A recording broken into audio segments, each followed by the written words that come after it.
തിരുവനന്തപുരത്ത് ആറ്റുകാൽ പൊങ്കാല നടക്കുകയാണ്. അപ്പോൾ കുര്യാത്തിയിൽ ഒരു പ്രത്യേക പൊങ്കാലയുണ്ട്. അതായത് സ്നേഹത്തിന്റെയും സൗഹൃദത്തിന്റെയും സഹാനുഭൂതിയുടെയും ഒക്കെ സന്ദേശം പങ്കുവെക്കുന്ന ഒരു പൊങ്കാലയാണ്. കാരണം എന്താണെന്ന് വ്യക്തമാക്കിയാൽ ഈ സ്ഥലം, ഈ പൊങ്കാല അടുപ്പിരിക്കുന്ന ഈ സ്ഥലത്ത് ഇവിടെയുള്ള കുര്യാത്തിയിലുള്ള പാർവതി എന്നൊരു ചേച്ചിയാണ് എല്ലാ വർഷവും പൊങ്കാല ഇടാറുള്ളത്. എന്നാൽ ആ ചേച്ചി UAE-യിൽ ഇപ്പോൾ കുടുങ്ങിയിരിക്കുകയാണ്.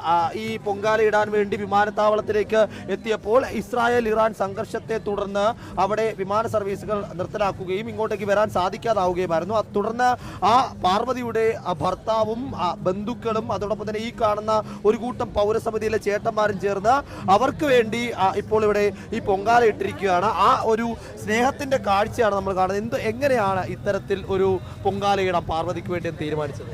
പാർവതി നമ്മുടെ നാട്ടുകാരിയാണ്, എല്ലാവർക്കും പ്രിയങ്കരിയായ നമ്മുടെ സഹോദരൻ്റെ വൈഫാണ്.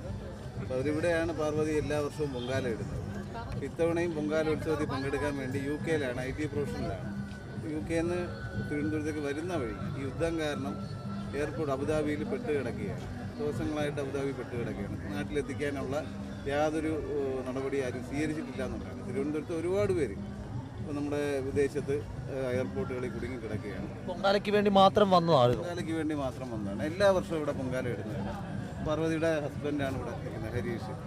അവരിടയ്ക്ക് ഇത് നാട്ടുകാരും പാർവതിയുടെ ബന്ധുക്കളടക്കമുള്ള ആളുകളാണ് ഇവിടെ ഒത്തുചേർന്നിട്ടുള്ളത്. പാർവതി ഇല്ലെങ്കിൽ നമ്മളോട് പൊങ്കാല പാർവതിക്ക് വേണ്ടി ഇടും. അല്ലാണ്ട് നമ്മുടെ ഒരു ഇതുണ്ട്, ഈ ഓണത്തിന് നമ്മുടെ നാട്ടുകാരും വന്നില്ലെങ്കിലും പൊങ്കാലയ്ക്ക് നമ്മുടെ നാട്ടുകാർ വരും. പാർവതി എല്ലാ വർഷവും പൊങ്കാലയ്ക്ക് വരും. പക്ഷേ ഓണത്തിന് വരാറില്ലെങ്കിലും പൊങ്കാലയ്ക്ക് വരും. അതാണ് പൊങ്കാല. പാർവതി പറ്റുന്ന വിഷമത്തിലായിരിക്കും. അങ്ങനെ വിഷമിക്കാൻ നമ്മൾ സമ്മതിക്കില്ല. അതെ അതെ അതെ. ട്രിവാൻഡ്രത്തേക്ക് ഫ്ലൈറ്റില്ല, അതായത് പ്രശ്നം. നമുക്ക് എത്രയും വേഗം തിരിച്ചെത്തിക്കണമെന്നുള്ളതാണ് നമ്മുടെ ആവശ്യം. അപ്പോൾ അതിനുവേണ്ടിയാണ് ദേവിയോട് പ്രാർത്ഥിക്കാൻ വേണ്ടിയാണ് നാട്ടുകാര്യത്തിൽ പൊങ്കാല ഇട്ടത്. അപ്പോൾ ഇങ്ങനൊരു ആശയം ഉണ്ടായി വന്നത് എങ്ങനെയാണ്? ആശയം എന്ന് പറഞ്ഞാൽ ഇത് ഈ നാട്ടിൻ്റെ കൂട്ടായ്മയാണ്. ഞങ്ങളിങ്ങനെയാണ്, ഒറ്റ വാചകം. എല്ലാ തവണയും ഇതുപോലെയാണ്. നമ്മുടെ ഓണം, വിഷു ഇത് ഇവിടെ സൂചിപ്പിച്ചല്ലോ, ഒരുപാട് ആഘോഷങ്ങളുണ്ടെങ്കിലും നമ്മളെ സംബന്ധിച്ച് നമ്മുടെ ദേശീയോത്സവം എന്ന് പറയുന്നത് ആറ്റുകാൽ പൊങ്കാലയാണ്. സാധാരണ ഈ സ്ത്രീകളാണല്ലോ പൊങ്കാല ഇടുന്നത്, ഇവിടെ ഒരു കൂട്ട ചേട്ടന്മാരാണ്.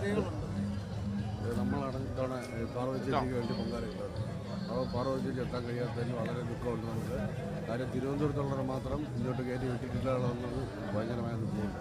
അപ്പോൾ പാർവതി ചേച്ചി ഒന്നുകൊണ്ടും വിഷമിക്കേണ്ട. ഇവിടെ പാർവതി ചേച്ചി അവിടെ ഇരുന്നത് കാണുന്നുണ്ടെങ്കിൽ ഇതേ ഇത്രയും സഹോദരന്മാരും സുഹൃത്തുക്കളും ഇവിടെ കുര്യാത്തിയിലുണ്ട്. പാർവതി ചേച്ചിയുടെ ഒരു അസാന്നിധ്യവും ഇവിടെ ഇല്ല. പാർവതി ചേച്ചിക്ക് വേണ്ടിയുള്ള പൊങ്കാല ഈ കലത്തിൽ തിളക്കുകയാണ്. ആ പൊങ്കാല ഒരു പിടി അതിൽ നിന്ന് കഴിച്ചിട്ട് കൂടെ ഞങ്ങൾ ഇവിടെ നിന്ന് മടങ്ങുകയുള്ളൂ. വീഡിയോ ജേർണലിസ്റ്റ് വിനയൻ രാജിനൊപ്പം റിപ്പോർട്ടർ ഗോപാൽ ശിലാസനൽ, ഇൻ റിപ്പോർട്ടർ, തിരുവനന്തപുരം.